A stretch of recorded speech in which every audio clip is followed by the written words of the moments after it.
Thank you for joining us today. Good afternoon. My name is Malika Ramdas. I'm Director of Admissions at UWC in Singapore.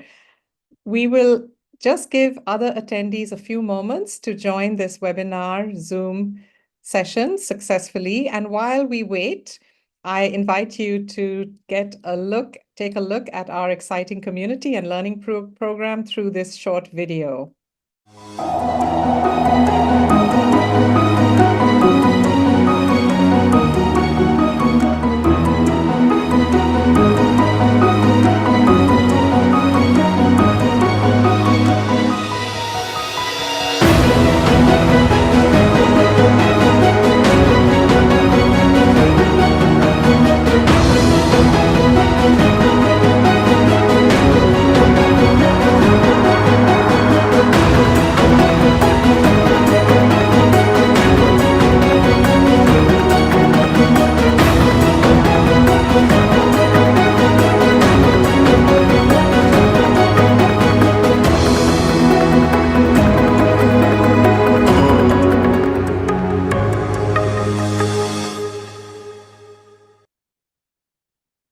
So good afternoon again and welcome everyone.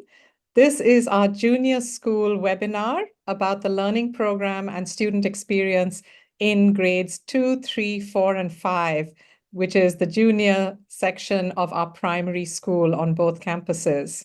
So again, my name is Malika Ramdas. I'm Director of Admissions at the college, and it's my great pleasure to moderate today's session.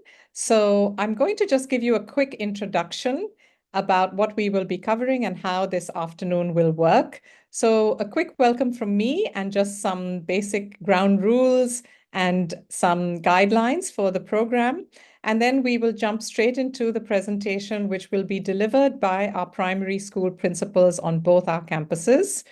That will be about 30 minutes in length, and then we will wrap up with a question and answer period of time with two of our vice principals, one from each campus, as well as myself, and that will be moderated by our head of marketing and communications. So that's what this afternoon looks like. This is part of a series of open day webinars, as well as on-campus events, which we've just launched as of last week. And if you are interested in the junior school grades, that's grades 2, 3, 4, and 5, then we've also got some exciting on-campus events coming up very soon. We host our open day on the East Campus this Friday, that's Friday the 13th, and we host 2 open days on our Dover campus next week on Wednesday, which is the 18th of September, and also Thursday, which will be a combined infant and junior school program on the 19th at the Dover campus. So those are all still available for sign up. So if you would like to join us on campus, then please go ahead and sign up via our admissions website. So a little bit about today in terms of the mechanics. If you are keen to submit a question, please do that via the question and answer button, which you will find on the bottom of your screen.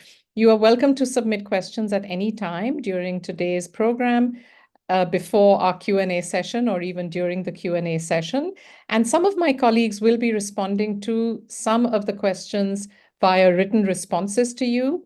And then we will be posing some of the other questions live at the end. So please use that Q&A button for all your questions. We would ask that you keep your questions focused on the relevant grades and on the learning program and student experience rather than admissions questions, although I will be available at the end as well to respond to any admissions related questions. And just a quick reminder that today does not include an explanation of the admissions process because we already delivered a webinar specifically about that called Admissions Explained, and that recording is available on our website. So please, we would encourage you to take a look at that. And then just one final thing from me, if you are keen to listen to read today's transcript of what we are saying in a different language other than English, you can activate the Show Captions button at the bottom of your Zoom screen and choose the language that you prefer. So please take a moment to identify that now, and you can try that out. and that might be helpful for some families tuning in today. So just one final thing from me, which is that today's program is being recorded, and the recording of this webinar will be placed on our website along with the other programs that we've conducted so far in another day or two. So with that, it's my great pleasure to introduce you to our two primary school principals, Pauline Markey at our East Campus and Brian O'Meloin on our Dover campus. And I think Pauline's going to kick us off. Thanks, Pauline. Thank you, Malika. And again, welcome to our webinar for our junior grades 2, 3, 4 and 5. I'm Pauline Markey. I'm the primary school principal here at East. This is my 8th year at the college, and I've had over 25 years internationally teaching and 30 years in teaching, over 30 years in teaching altogether. Prior to here, I was in Belgium, and before that I was in the Middle East, both in Kuwait and in Qatar, and before that I was in the UK. I'm joined here by my husband, who teaches in the high school, and my daughter graduated 4 years ago and has just graduated from university in Ireland in law, and my son, believe it or not, is a teacher in Belgium as well.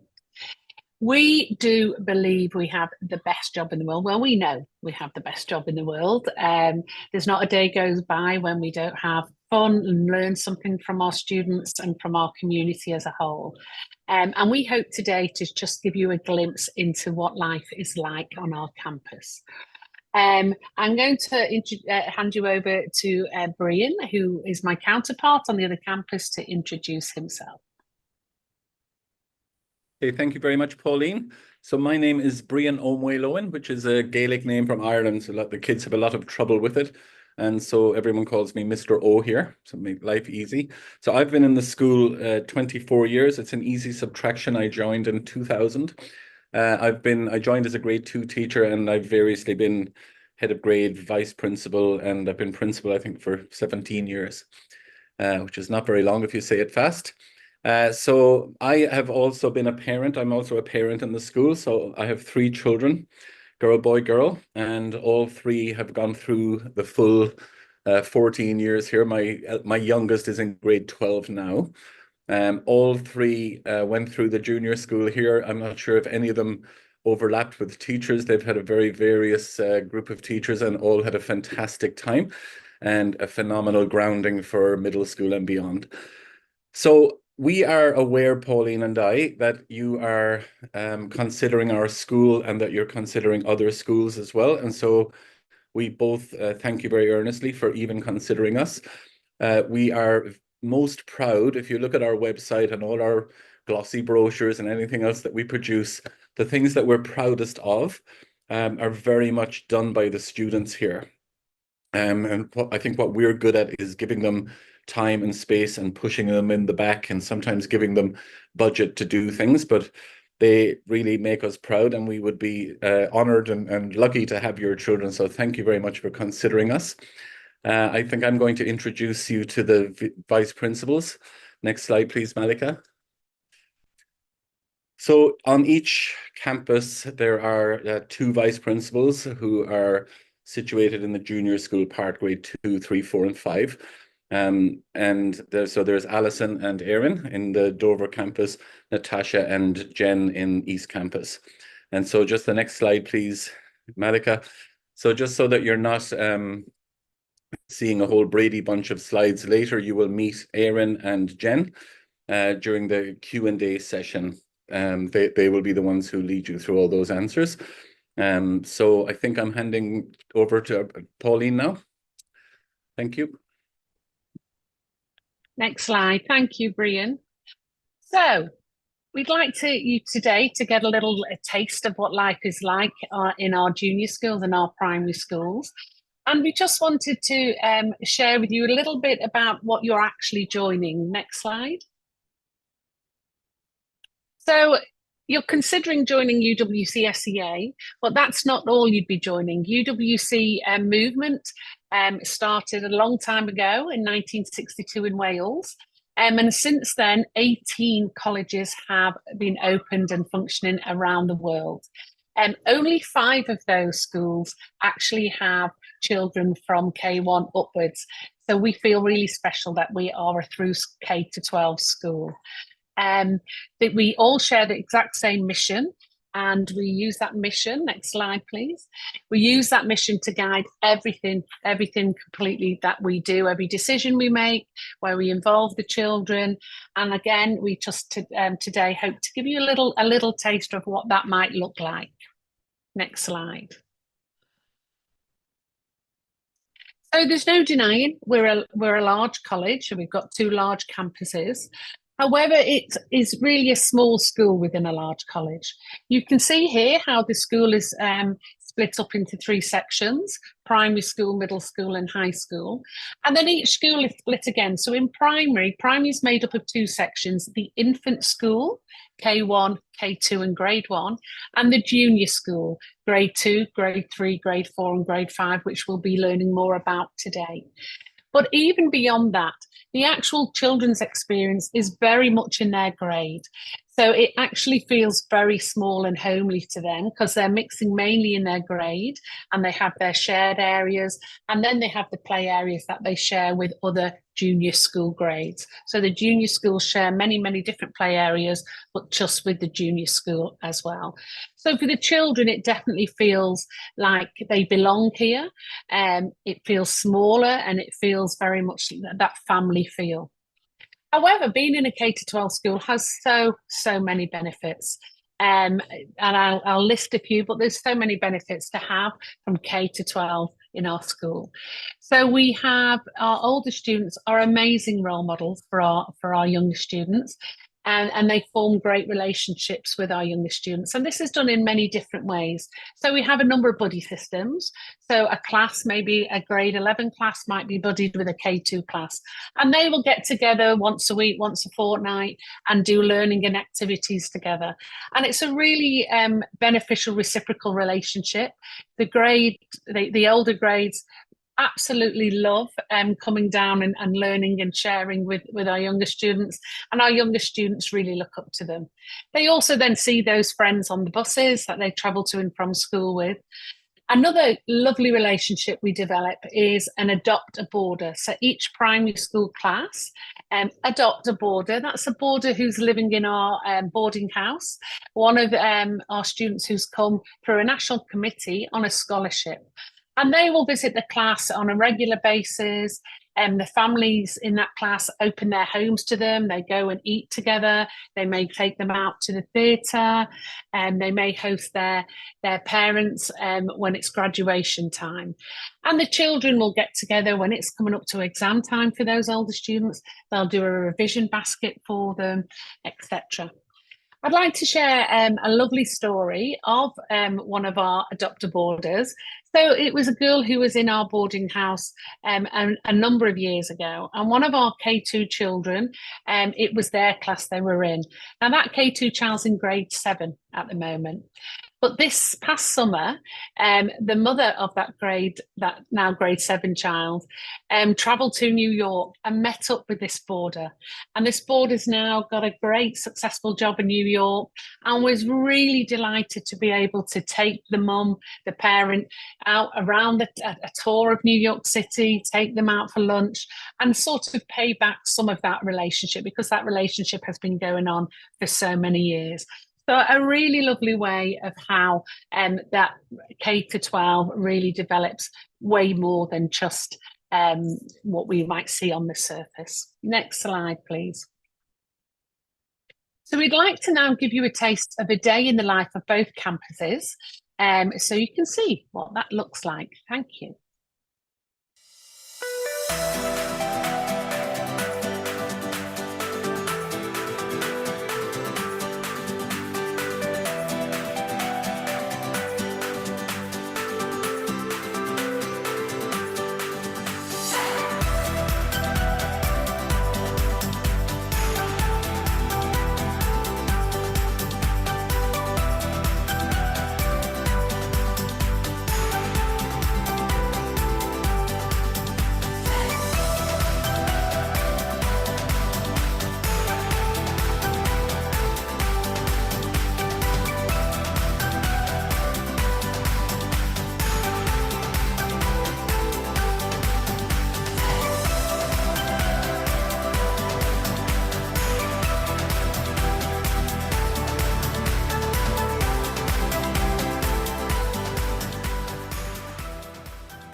Hey, thank you, Pauline. So that, I hope, gives you a little bit of a flavor of what it might look like and what the campuses look like.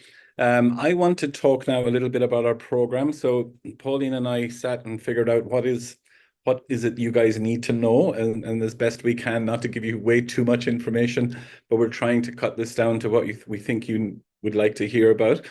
So the most important thing, I think, is to talk about how we structure our program.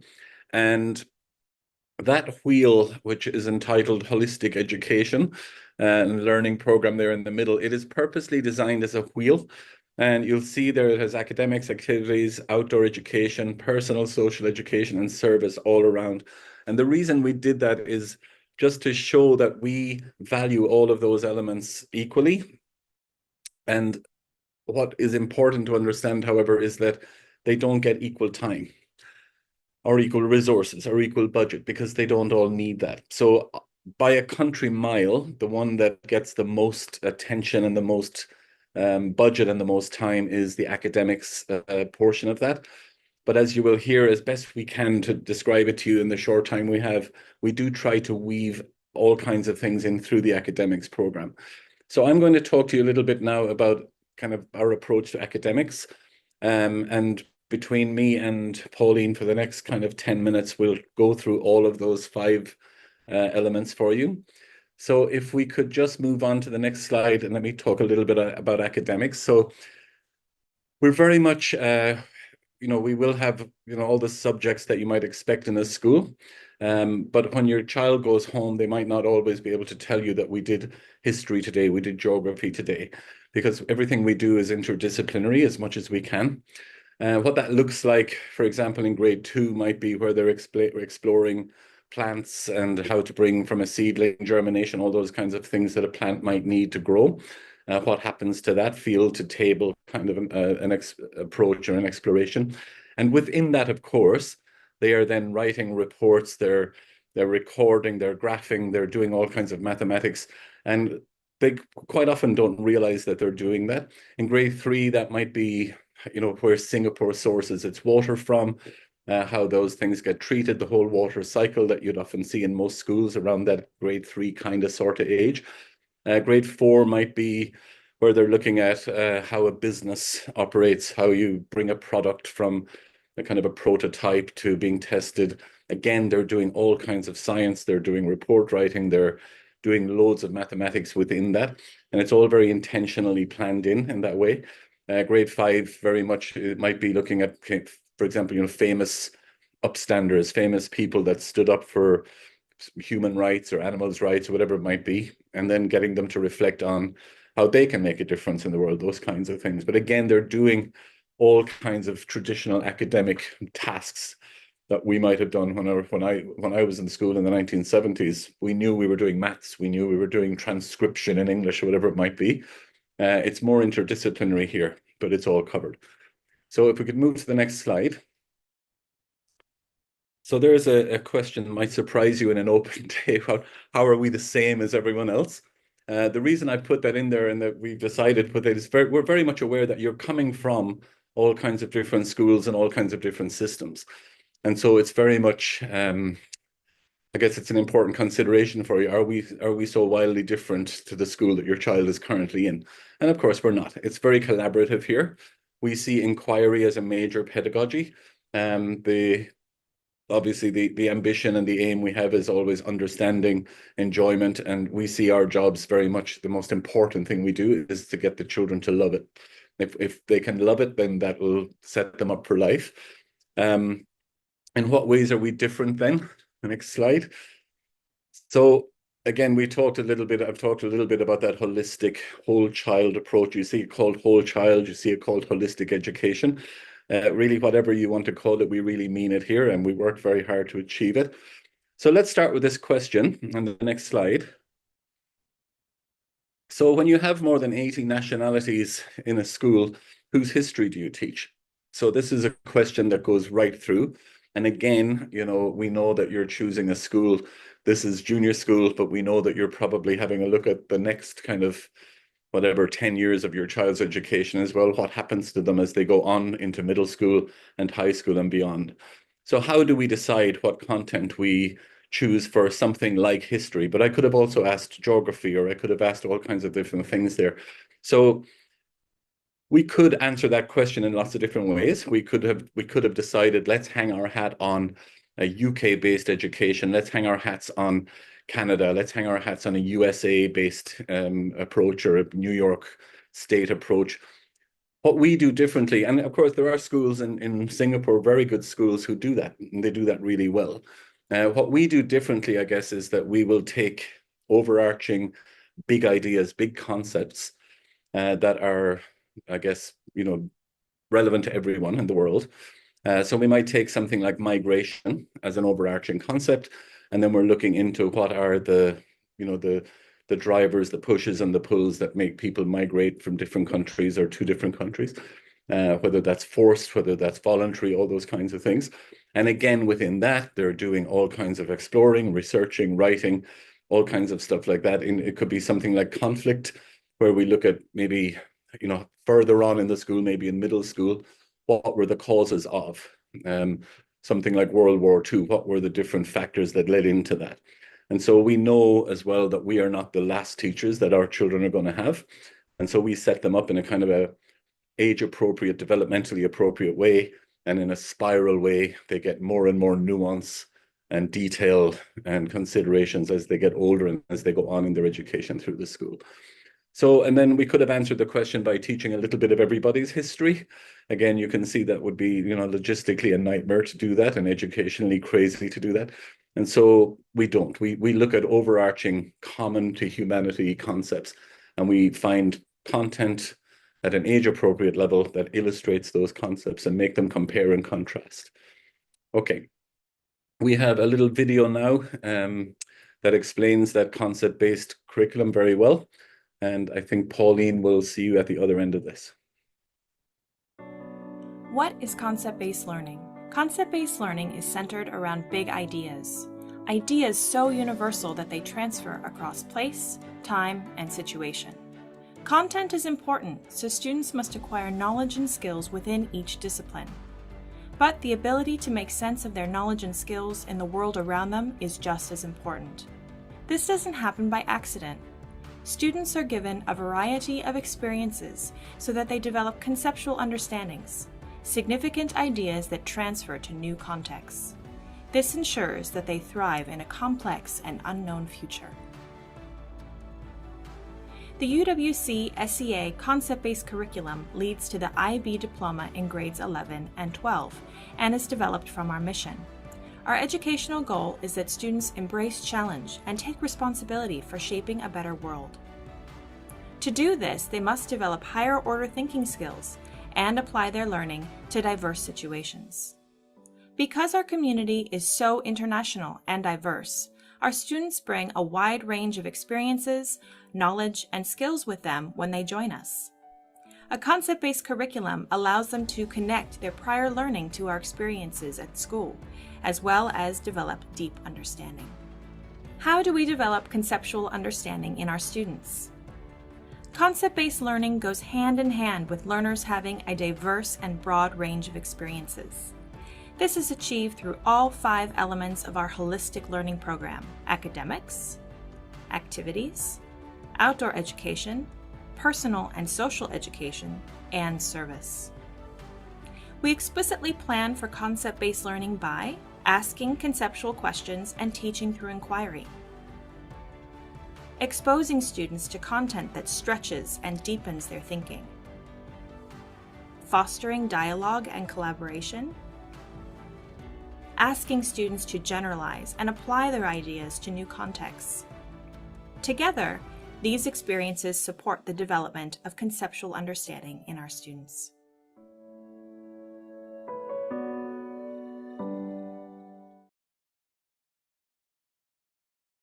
Thank you, Brian. So hopefully you saw there and understood the importance of children being able to learn concepts that they can then transfer and apply in different contexts, especially when we have children coming from all over the world and returning to all over the world. Now, one of those 5 elements mentioned in the video and mentioned earlier by Brian is personal and social education. We call it PSE, personal and social education. And this really is an element that underpins every one of the other elements, but everything we actually do. And really, PSE is around how students come to understand themselves and their relationships with others. It gives them the skills they need to interact and to learn and to navigate life with its ups and downs, and deal with other people. Managing their emotions, solving conflicts, goal setting, self-regulating, and actually learning how to think about their thinking and their learning all come under personal and social education. Now we have like formal sessions of PSE. So most mornings we'd have morning meetings, and that's the time when the class come together to start the day. And that's the time when they could raise concerns or questions they have, and they get the support from the whole group. That's what we would call a more formal session, as well as actually lessons teaching around personal and social development. And the whole aim of it is to promote that healthy relationship between each other. We also adopt a restorative approach. That means when we're looking at conflict resolution and when children have fallouts or have some concerns, we look at that restoratively, and we always use it as an opportunity for the children to learn. Our main aim is to actually make sure we create a safe and supportive place in our school, and that the children feel that sense of belonging and feel that this is their school. That also means that we work really hard to create that safe space. And so we pay a close attention to safeguarding. So we conduct specific safeguarding lessons on safe behaviours, etc.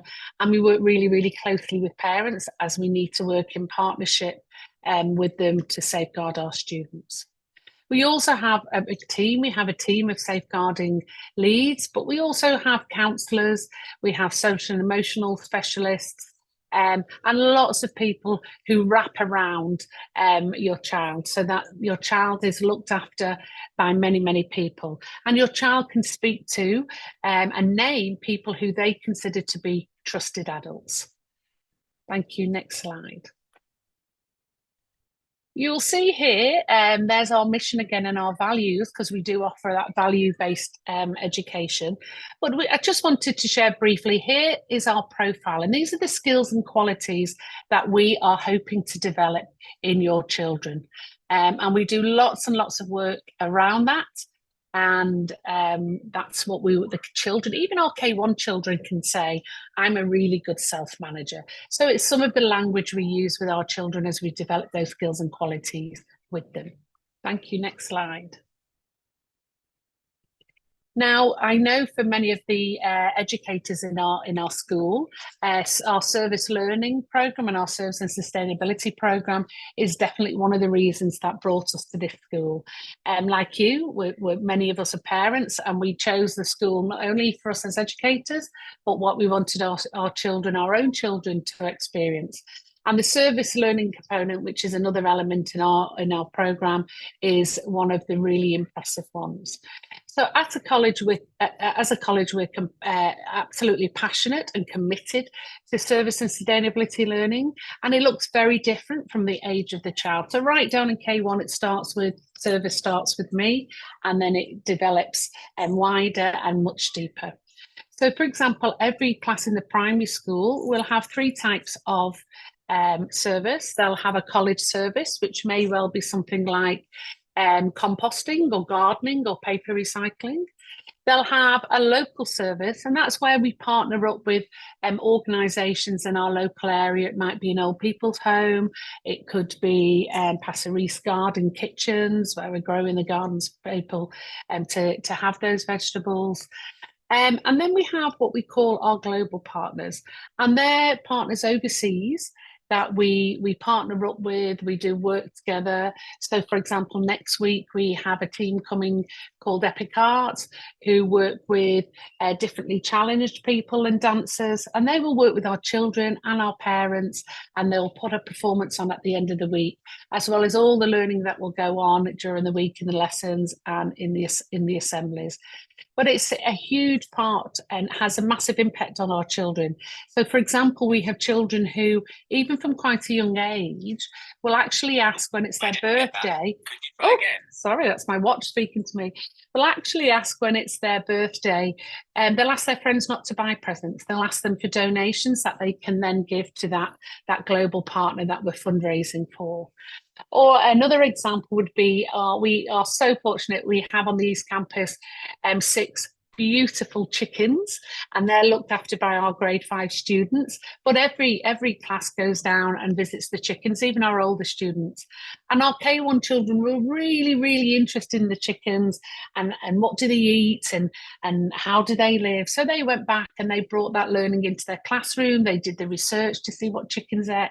They then made posters to put up so everybody knew what chickens ate, and nobody gave the chickens things that they shouldn't have. Next slide, thank you. I think I'm now going to hand over to Brian, who'll talk about our other 2 elements, starting with outdoor ed. Okay, so thank you, Pauline.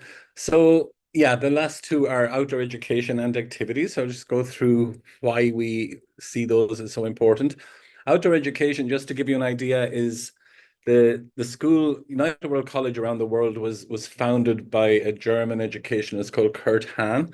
And just to give you an idea of what's in our DNA as a school, he's the same guy that started Outward Bound, Duke of Edinburgh Awards, Round Square Schools. I mean, you would be proud to have your name associated with even one of those. He was quite an amazing person.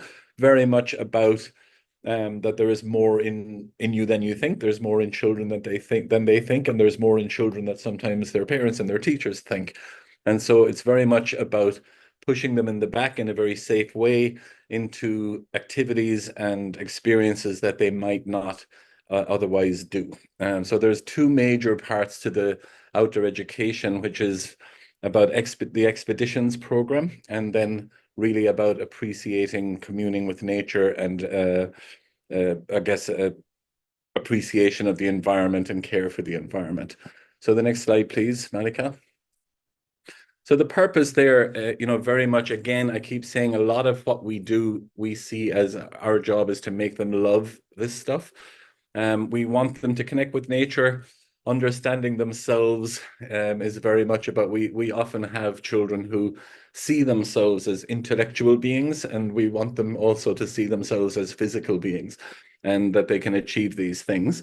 So we want them to learn, obviously, about the environment. We see that the best way to do that is to teach from the environment. So actually go into the field and go into nature and learn in that way.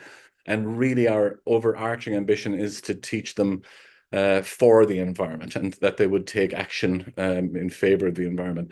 Developing new skills, again, our expeditions program, which is a huge part of outdoor education, is tiered and graded in such a way that they are learning new skills and doing more and more challenging things as they go on through the school.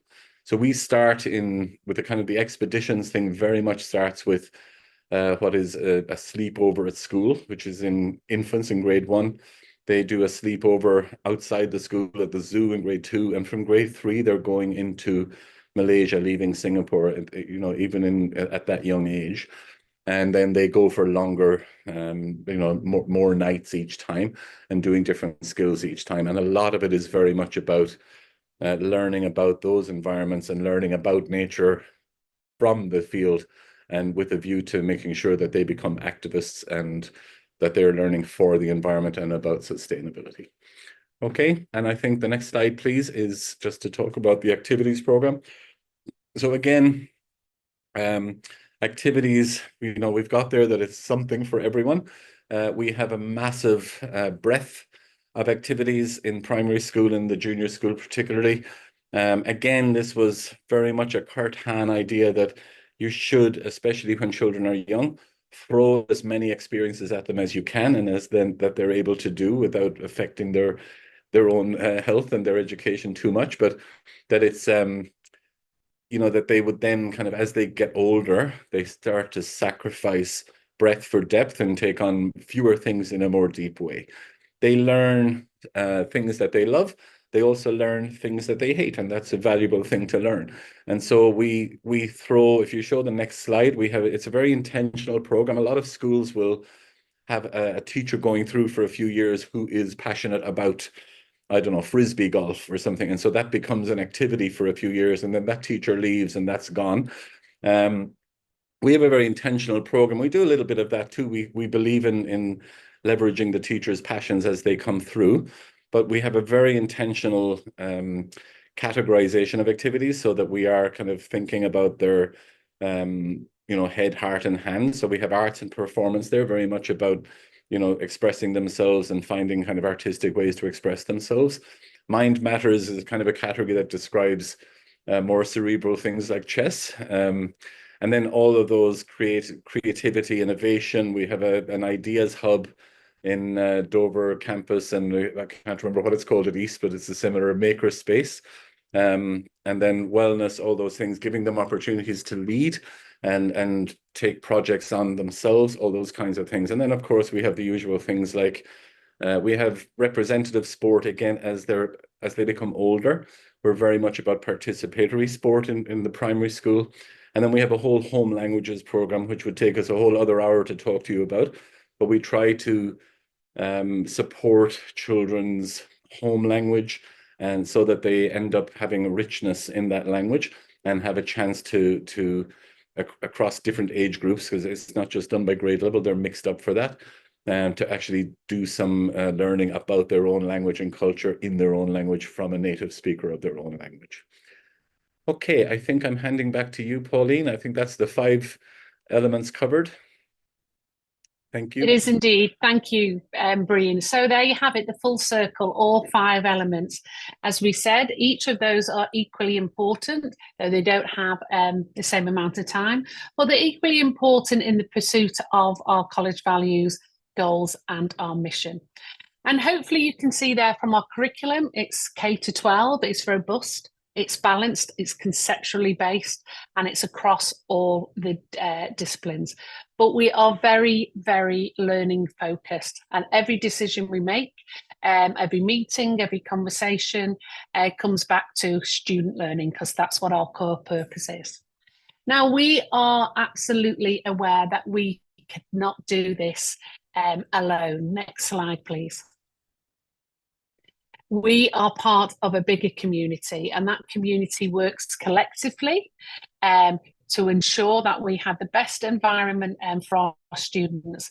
And that's really important. Their student voice is important, our parent voice is important. And really, we have this pedagogy of respectful listening and responsive listening, those restorative conversations we talked about before. And just actually, we have this amazing parent community and wider community. And we feel very strongly that no one person in the school is responsible for the students. They're all of our students. And hence that quote there on the slide, it takes a symphony, or you sometimes hear it takes a village to raise a children. Raise a child. And that leads me on to the next slide, which is all about you as parents. Our parent body here are very, very active and very supportive, and we could not do what we do without them. They are very supportive of the education of their child, of us as educators, but also really supportive and caring to the families and new families that join. And new families that join have a whole raft of different ways they can get engaged that is suitable for them and is appropriate for them, the amount or how much or how little time they have, or in what way they want to engage. But our PA organise an amazing range of activities for parents. That might be Zumba, it might be beach cleanups, etc. We have a wing called PACE that actually is around service learning and service projects that parents can work on as parents. We have dedicated nationality and language reps. So if you wanted to speak to someone and ask questions in your own language, the parents are there again to do that. So they play this huge role in our community, and we feel very, very fortunate to have the parent body that we do. However, my final, if you change slides, please. We would always, always, always say the best to last, and the best to last is our students. So we really, again, appreciate that you're considering our school for your children, but we'd like you to hear from our students that we have now, and what are their thoughts about our school. Next slide, thank you.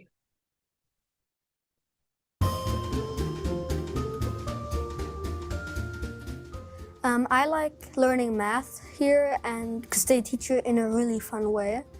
And I think language is also really fun. But my favorite subject is PE.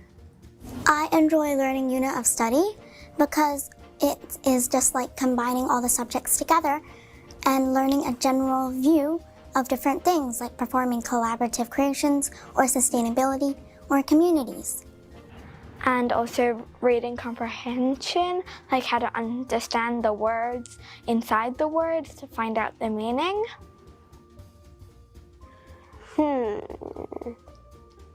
All of the kind people in our school.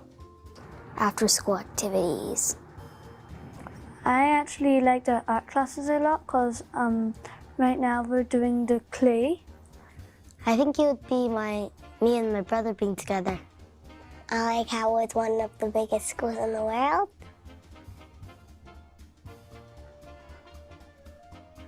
Beautiful, kind, welcoming, inspiring.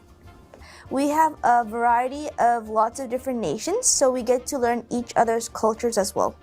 So inclusive, diverse, and welcoming.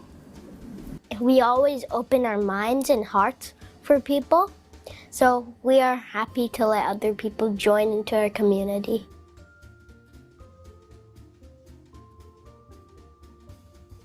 The teachers are amazing. They're really nice, really kind, and they can teach that way and also let us have a lot of fun. They're great, they're a lot of fun and really nice. Helpful and funny. Kind. Really kind and funny. They also help you. Even if it's not something that your class is doing, they'll help you individually. So every once in a while, we always reflect on something that we're learning. So like if it's maths, perhaps, we reflect and we do like something that, what could I have done better next time? What was good for me? And we always reflect. I know that I'm making progress because if I'm able to talk about it a lot and share with my friends and help them learn, then I know that I know a lot about it and I'm learning. Well, progress is a long-term thing for me. At first, in the start, I will want to set a goal for what I want to do. And at the end, I reflect on what happened. What are my successes? What is my next step for my learning? In UWC, there's this buddy system where basically, like, we arrange people to play with the new kids. And when I joined in grade 1, it really helped me a lot. It would be to learn how to solve the Rubik's Cube. Because once you learn how to solve that thing, everyone's attracted to you. And that's pretty much it.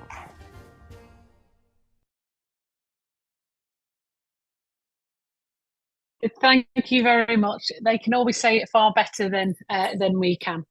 So again, thank you very much for your time today and joining us, and for considering UWC for your child or children. Breen and I hope that we've given you a valuable insight to what that might be like for your child. But to get a deeper understanding now, I'm going to hand over to the vice principals who will introduce themselves. And Lucy, our head of marketing and comms, will mediate some of your questions, and hopefully you can find out a little bit more. Thank you again very much. Thank you so much, Pauline. Hello, everybody. Thank you for joining us. Some terrific questions that have come in. And as Pauline has mentioned, we are going to go to our vice principals for the answers to these questions. So I am going to moderate the Q&A session. My name is Lucy. I'm the head of marketing and communications here. I'm also a parent of two junior school children at UWCSEA, and I think it's good to note that I was a parent before I worked here. So I too was sitting in your shoes, considering my options and which school to send our children to. And so I know what it feels like to have all these fabulous questions. So I'm going to hand over now to Jen and Erin, and they will introduce themselves and then we'll kick off the Q&A. Thank you. I'll go ahead. I'm Erin Beliveau, and I'm one of the vice principals on the Dover campus. So I have been at UWC now for 13 years. I've been teaching for a lot more years than that, but I've been here and a part of the community for 13. I have a husband who also works on the campus. He's a manager of our Ideas Hub or Makerspace. So it's definitely a family affair for us. And then we have our daughter, Scotia, who is with us, and she has been on this campus since K1, and she is now in grade 10. So we are fully immersed in the community, and it's a wonderful place to be. And we're just very fortunate. We feel very fortunate that our daughter's gone all the way through. So I'll pass on to Jen. Thanks, Erin. So yes, I'm Jen Juteau, and I'm one of the vice principals here on East. I work mainly with grade 2 and 3.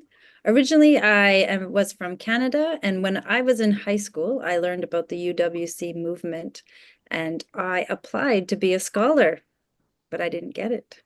So after university and teaching in Canada, I moved to Vietnam and taught there. Then I moved to Laos and the Philippines before finally arriving at UWC here in Singapore. And so grateful that my two children have attended the school, with my daughter graduating last year, and she just started university last week, and my son is in grade 11. So my journey to UWC has been long, and it was so worth it. I'm so glad that my children can be here and I can be here too. Thank you so much, Jen. Okay, we have just about, well, we'll say about 30 minutes of Q&A, and we've got some really terrific questions. So I might kick off with you, Jen, since I've got you on the screen. So a question has come in around a gifted program. Is there a program for gifted children at UWCSEA? So what we run with our concept-based program is an effective approach that really supports all of our learners. So there's not a specific gifted program, but instead through the concepts, we allow our students to stretch themselves. So when they're connecting to a concept, they can take it even deeper. So for example, Brian was talking about the grade 2s and gardening. When you watch that and what's happening as the students are growing things, all students are engaging with that understanding of the concept of growth and how seeds grow and the impact of that. But you'll see certain students taking it in their own direction. So we have certain students who really want to find out about fungi, or students want to go deeper and looking at what you do with food next. So that really allows our students to take everything that we're doing, understand it, and take it further. Terrific. Thank you, Jen. Erin, a question for you, and there's two questions here. The first one is around the teacher-student ratio in junior school, and then a question that is related, which is around children with special learning needs. So do we have support for students with learning needs? And ADHD is an example that's been mentioned. So could you explain a little bit about the ratio, the setup, and how that works? Okay, certainly. Okay, thanks very much. So our ratio of students within our classrooms is 1 to 24. But having said that, we do have a lot of other adults working in our school. So we have teaching assistants that are in each of the classrooms up until grade 3. So there would be one additional adult in each of those classrooms. And then moving up into grades 4 and 5, we have teaching assistants who are around to provide assistance as well and help where needed.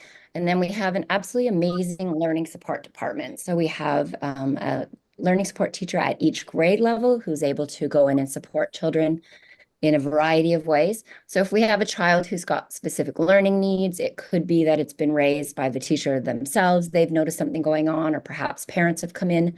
Then we would have our learning support department go in and do any kind of check-ins, observations, assessments that need to be put into place to figure out where the child is and what's going on for them. And then from there, we would decide if they needed maybe some small group work.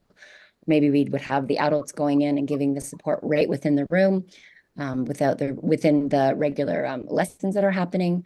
And then if we're looking at students who have specific neurodiversity, such as ADHD, once again, it would be our learning support department that would be providing us with the guidelines and the help and the assistance to ensure that we're offering a program that suits the learning needs of each child. Our teachers are amazing. They're very well qualified, very well trained. We have a lot of PD that's helping us with that. So I feel like we're always up to date with approaches, and we're very good about supporting our neurodiverse students. Thank you, Erin. I can also add to that there's also a terrific parent support group for children with neurodiversity. That's true. I am a part. So there we go. Whilst I have you, Erin, actually, this is another question around sort of integrating students and students who are perhaps socially weaker or shy or don't have that confidence. So how can we help, or how do we help those children to settle and adjust and feel part of the community? We heard from Pauline around PSE and some of the support mechanisms, but I think, you know, a lot of parents are always wondering how will their child break into existing friendship groups and so on. So how do we support those children?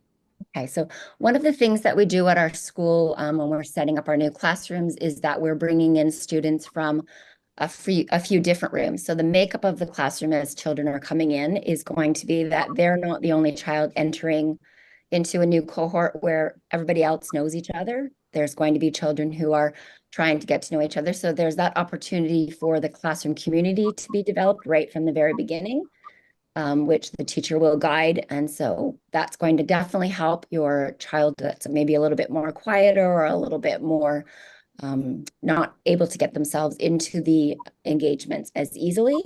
So we have that going on. We also would then have the opportunity for any students who are still struggling as they're settling in, where the teacher themselves would be partnering them up or giving them a buddy that's going to be a support for them. We have opportunities for children to go to quieter spaces that may suit their personalities a little bit better. So rather than them going out and playing on the yard, maybe they'd be better suited to going to our lunch club or to the library or to our games club, where they're in a quieter environment, where there's children around that have similar needs, interests to them. So they're finding out a little bit about kids in a different environment. We would then also, if need be, possibly, we have children who are working on their social skills. We could be offering social skills groups or opportunities for them to be working on how they're going to engage with each other in a smaller group setting. That would go along with having the parents would have been contacted. We'd be working in collaboration with parents to ensure that we're all on the same page about what we think works best for their children. And the other thing I think I'd like to add is that sometimes we do have to go along and just value that there are some children who are quiet and they need that little bit of time to maybe recharge. So if they want to go to the library a couple times a week and it works for them and they're happy, then we're going to support that and give them that opportunity because it will work well for them. Thank you, Erin. And this term, this year, I noticed that in the activities program, there is a friendship club at lunchtime on Tuesdays that our junior school children can join and have friends across the sort of the junior school. So my daughter was very excited about that. So a question for Jen, just around the makeup of the classes again. Do you swap the children year after year when they progress so that they can make new friends and connections? How does the class placement process work in junior school? So yes, every year we have new students who are coming in, and some of our year levels, we add another grade level. So that would be added new students. So therefore, we always mix up the students to make the new classes. And while we're doing that, we're always considering a multiple of factors. So we are considering current friendships. We look at who they feel connected and who they learn and play well with when we're making up the new groups, as well as looking at maybe balancing some nationalities, genders, interests, and matching the teachers' personalities when we make those new classes. So it does really give our students, perhaps if they've had that first year and they haven't found that person and we've had all these opportunities, they may find them in that second year, that person that they really feel connected with. Terrific. Thank you, Jen. I'm going to just build on that question. A question has come in, and I'll direct this at you, Malika, from an admissions perspective. And the question is around diversity and do we have a nationality cap of students? But I think if you talk more around how we approach diversity, that will give our viewers a bit more of an understanding of how we meet those diversity needs. Sure, very happy to. So to begin with, I'm just going to make a quick plug for the admissions webinar that we conducted last week, because we actually dived into this area in quite some detail. So that recording is also available. But, we are definitely a community where building an intentionally diverse community is really part of who we are, because we believe that helps our learners really learn in the most productive and exciting way. So we do not have nationality caps, and indeed we don't have caps in terms of any particular aspect of diversity that we are trying to bring into the school.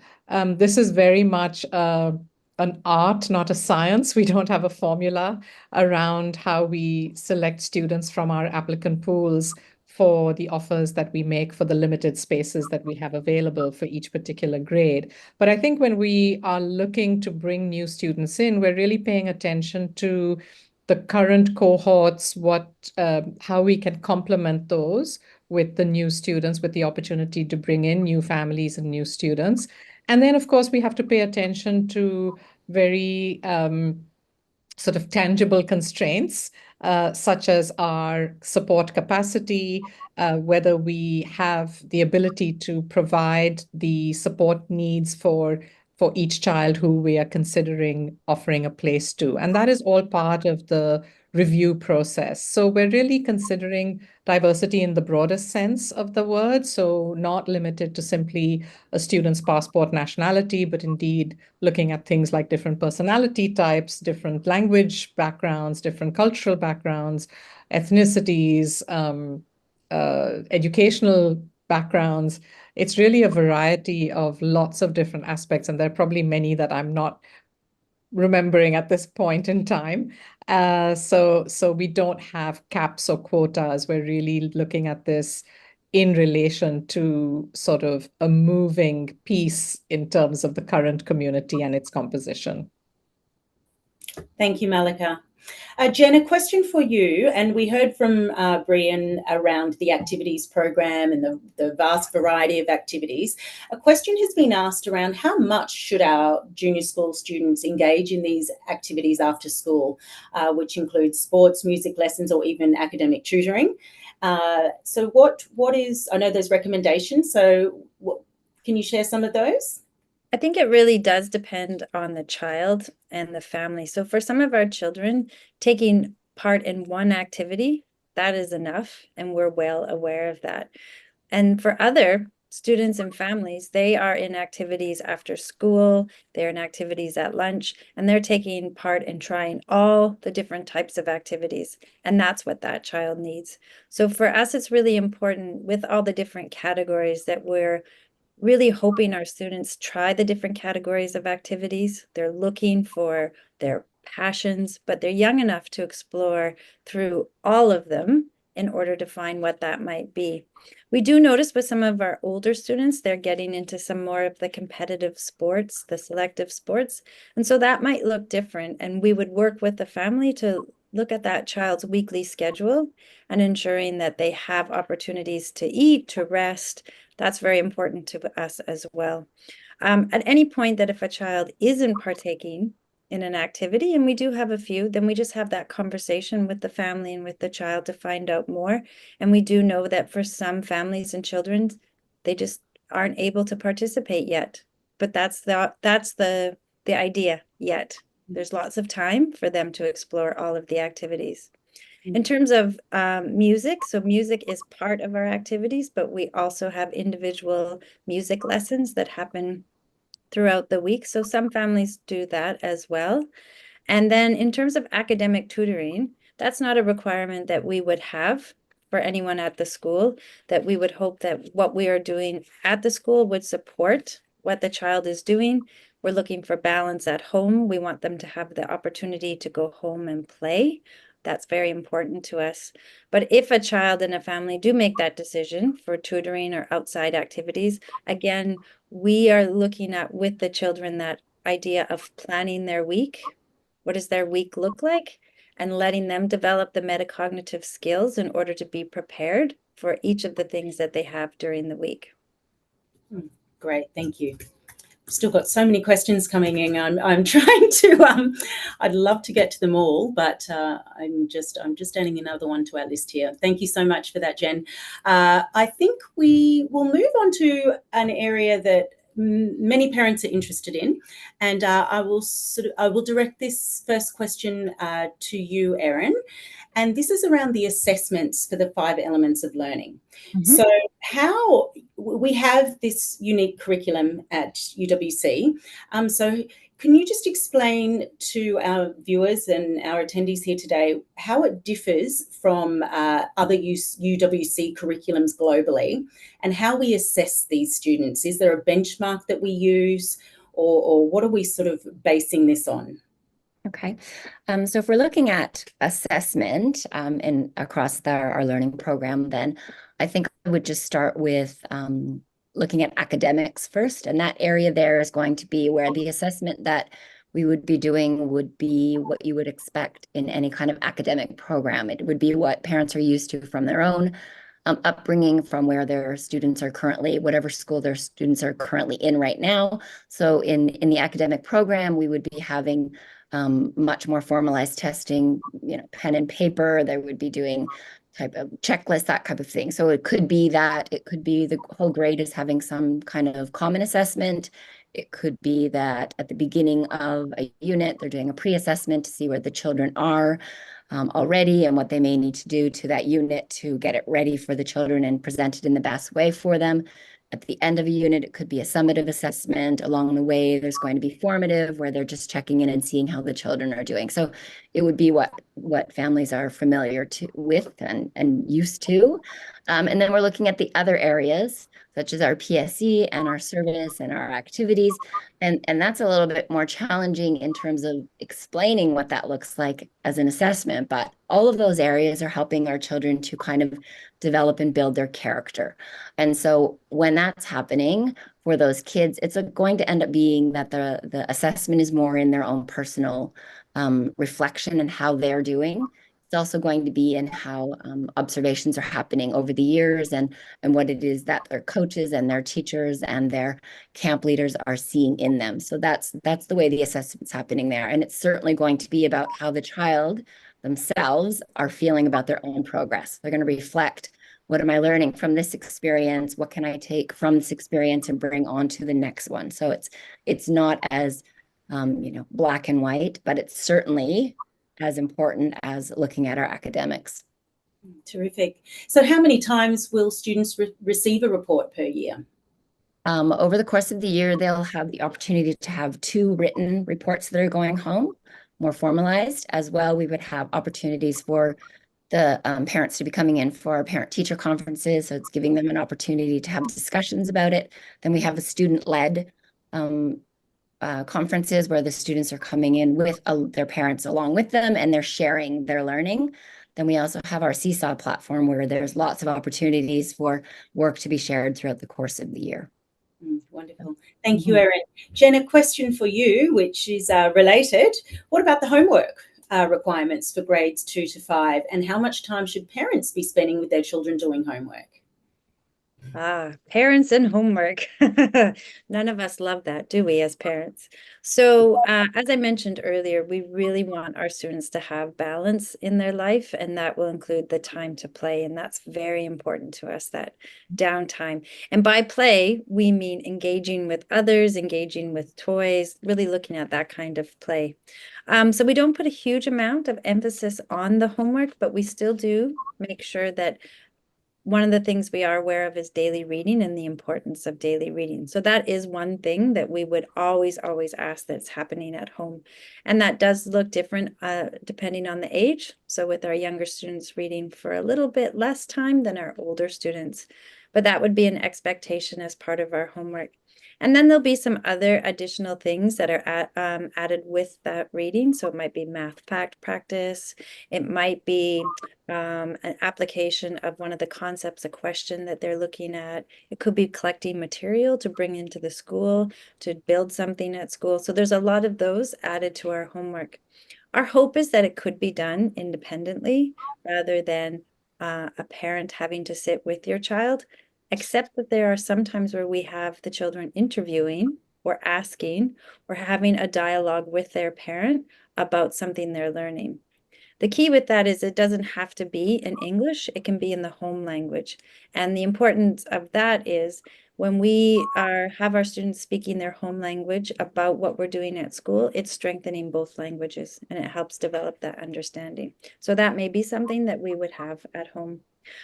We do try and assign homework at the beginning of the week, due at the end of the week. And again, it's that planning, looking at what the week looks like. So if you're a student who has 2 after-school activities and you're not getting home till 6 o'clock, that might not be the day that you work on some of the homework and the bigger things or a project that you might be assigned. You can look at where that fits into your week on Monday versus having to do it for the next day. If at any point the homework does feel overwhelming, then just like with anything, we always ask families to have a conversation with the class teacher. First point of contact, we are in discussion all the time. Terrific, thank you. We've heard, you just mentioned actually the home language and the languages, and we heard from Brian speak about the home languages program. Jen, while you're on the screen, I hope I might just go to you for this question.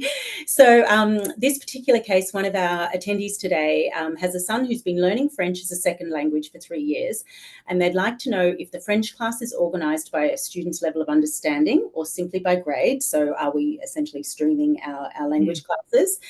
And if it is part of the day, not necessarily an after-school activity in the home languages program, how often do these language classes take place? So the language classes that we have that happen during the school day, there's 4 blocks a week for junior school students, and that's English, French, and Spanish. And depending on how many students in the bigger cohort are taking that class will depend the makeup of the class. So for example, if we have a smaller group taking French, then it would be only 1 group of French beginners and higher. If we have more, then we may have 2 or 3 classes, and that would be the same for the Spanish and Chinese. However, for somebody who's had 2 or 3 years of French and they want to continue that with the home language program, we do offer lunch activities as well as after-school activities. So there's a range of French or other languages depending on the needs and what is coming forward to the home language office. So it might be a second language French option versus the home language, somebody who's been speaking French for their whole life. So there's a variety of those classes in a variety of languages. Fantastic. In the same way, this is actually not on our question sheet, but it's just been asked, and I think it was sort of touched on earlier. It's around sort of streaming classes. So we spoke about the makeup of classes in terms of diversity, and we spoke about the children who have learning needs and the learning needs support program. When we're putting classes together, do we put the do we stream classes, or how do we approach, do we put classes together based on academic ability? Who would like to answer that? Sorry, that's open to anybody. Jen or Erin? Whoever's go gets to answer that. I'll answer that. I would say no, we do not stream. We, as Jen has already mentioned, we spend a lot of time creating our classrooms, and we look at a variety of things. And then once our students are in those classrooms, then we're going to be able to look at their academic levels, and we offer a very amazing differentiated program for our students. So we're looking at all children, we're looking at their specific needs, and then we're gauging our program based around that. Perfect. Thank you so much. Another one that anybody can jump in, and I think it's a really great question, actually. So one of our guests today has said, given that the majority of students and families at UWC most likely come from a relatively privileged background and can afford the tuition fees, and that the school focuses on building global citizens, how do we expose our students to other children and students who come from different socioeconomic backgrounds? I think it's a terrific question, and I know that the answer is also going to be terrific. So who would like to start? I think both Jen and Erin, I'm sure, can talk at length about this, but would you like to kick it off, Erin? I can start, and then Erin, you can jump in. So I think that's a good question as we look at multiple perspectives. We really want our students to have that multiple global perspective. So one of the ways that we do that is through the case studies within our units. When we're looking at providing information, we want to really make sure that the students are not just looking at Singapore, for example. We're looking beyond Singapore and what's happening in other parts of the world. So one of the ways that we look at both literature and the things that we're putting into the classroom is this something that, one, looks like the students in our classrooms, but also does it offer a new viewpoint, a new perspective? And we'll intentionally choose something and use that as a talking point to support that understanding with our students. Terrific. Erin, would you like to add I'll just add on and just say that when we're looking at our service program, that's giving our students the opportunity to look at a variety of areas where we can be supportive and or we can be learning from. So we have local programs that are going on where our students would be having guests come into our school where they're coming from different socioeconomic backgrounds, etc. And our students are being engaged in that opportunity to get to know them. They would also have an opportunity to perhaps support a global concern, which is going to give them some background and understanding of different people and how they're living in other countries and what their communities are like. And then we're looking at how we can be supportive of them, as well as the opportunity for us to learn from them, because there are so many different innovative ways that families around the world are living and providing for their own families, and we're learning from that.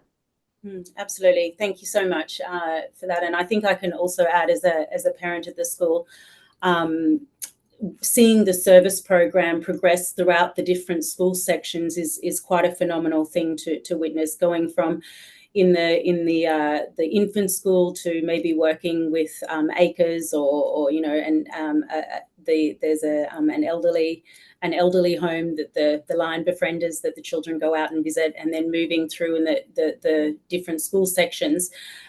We have a number of different global concerns, local concerns that the students get involved in. And I know Pauline mentioned it earlier when she talked about children make just choices around their birthday presents. And I can say that, one of my children has teamed up with a partner to do now, a friend to do a fundraiser every year, a bake sale. And they just came up with the idea, they did the plan, and that's now an annual thing, it's kind of annoying from a mother's perspective because we have to help with all the baking, but they choose a specific charity to donate the money to every year, and it's now become an annual thing. And I think that really speaks to the exposure that they have through the service program in the school, understanding their position and how they can actively help others. So I hope that anecdote helps also. Okay, we have time for one more question. And again, I think it's a terrific question and the perfect one to finish on. Erin, you can start, and then I think, Jen, you can close off. The question comes from a parent who is asking around specific programs or initiatives designed to help students prepare for the transition to middle school. How do we prepare our students in junior school for that leap to middle school? Yes, okay. So, well, obviously our curriculum itself is always building. So each year they're developing skills that are going to help them to be ready for that walk across. We say the walk across the green field to the middle school. So when they're in grade 5, they're having the opportunity to go over and engage with the middle school. So they're having that opportunity to see what it looks like, having that chance to get in there and just experience it a little bit. So it's a taster for them. They're also involved in grade 5 in an expo project, which is a massive kind of culmination of all of their learning, where the kids are being able to research and look at very rich, sustainable projects that they're working on. They have an opportunity to present. So it kind of takes all of their learning and wraps it up nicely in a bow so that they've had this great chance to be effective communicators and work looking on their research skills, etc. So it's giving them the skills they're definitely going to need as they move over. And then our teachers do a wonderful job of just ensuring that academically that they're ready for that jump over where they're having, you know, their sessions are gauged to prepare them for it. Terrific. Jen, would you like to add anything to this question? Sure, yes. So, and added to that would be that because our curriculum runs K to 12 and it's been planned intentionally for K to 12, there's that smooth transition where we just build on the next level from 5 to 6. So that really allows our grade 6 students, there's so much similarities that the few things that are different, they're able to manage. As well, the way that our language program runs, they are mixed up across the grade levels. So they have this opportunity where they're learning how to manage a transition to another classroom from second grade within their hallway, so that when they get to middle school, they've already experienced moving different spaces for different classes. And I think that you can see that transition through all of the elements. So not just the academic curriculum and what happens, but with the service partners often remain the same. So that gives that, oh, I've already worked with Blue Dragon. I can continue working with Blue Dragon in middle school. And you can really see it as well in the outdoor experiences. So that Brian talked about as we add a night as they get older, so that move from grade 5 to grade 6 and quickly going on camp, or when it happens later in grade 6, they've already had those skill development throughout the years in junior school. Wonderful. Thank you so much, Erin, and thank you, Jen. I think that was a fabulous Q&A. I am going to hand back over now to Malika. Thank you all for joining us, and Malika will close off this session. Thank you, Lucy, and thank you very much, Erin and Jen, for responding to a great set of questions. I also want to thank our audience for posing fantastic questions to all of us this afternoon. And we're not quite done yet, because I will just request our audience to give us a quick bit of feedback about the webinar today. So I'm going to share the screen and request you to just take a quick look at a QR code, which you will see on this screen here. So I'll leave that up for the next minute or so, and we would really appreciate it, audience, if you could give us some quick feedback. You'll just need to choose the particular event for which you are giving us feedback, and that would be the Junior School webinar today. And finally, again, we really appreciate the time you've invested in getting to know more about us today. And if you have signed up for one of our on-campus open day events, we very much look forward to seeing you in person very soon. So just a reminder, we've got our East Junior School Open Day taking place this Friday, the 13th, and then 2 opportunities next week to learn more about the primary school, the junior school grades at the Dover campus. That would be on Wednesday, the 18th, and Thursday, the 19th. So thank you all very, very much. We'll just leave this QR code up for another few moments, and we very much appreciate your feedback. Thank you, and enjoy the rest of your day, everyone.